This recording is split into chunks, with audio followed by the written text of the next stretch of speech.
A clock certainly seems like an odd subject for a religious contemplation, but I wanted to give a little history with this. As usual, my colleague, otherwise known as our cat, was wandering at my feet, and that's what you're seeing on the ground in the reflection.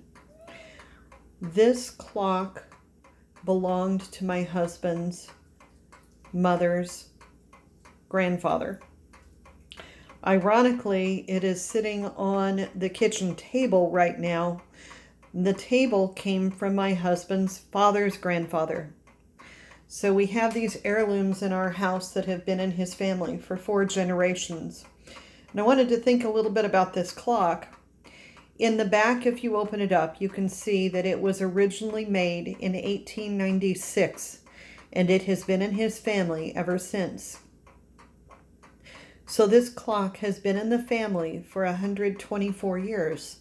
And think about what has happened in those 124 years.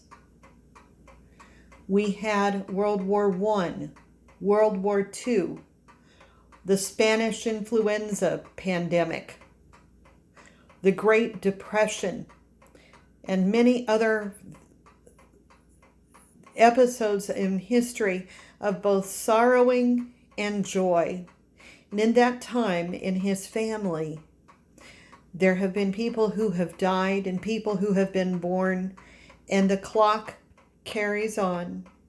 It continues to tick, and it reminds us that we too will carry on, and we will continue. We may not know how, but we will.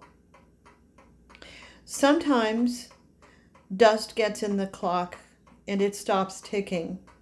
When that happens, that means it's time to take it apart, oil the insides, and put it back together again.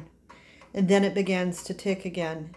It actually works better if it's oiled a couple of times a year. We had gotten busy and hadn't done it, and somehow we've had a little more spare time the last couple of weeks, and my husband took care of it, and the clock is again ticking. And it chimes on the hour, and it gives comfort to know that time continues, God continues. And as his family got through all sorts of suffering and good times and bad times, we will continue with this. Our children and their children will continue beyond this. And why do we work so hard today? One is because we want to be good neighbors, and another reason is so that we can continue to give the legacy that he got from his family on to them.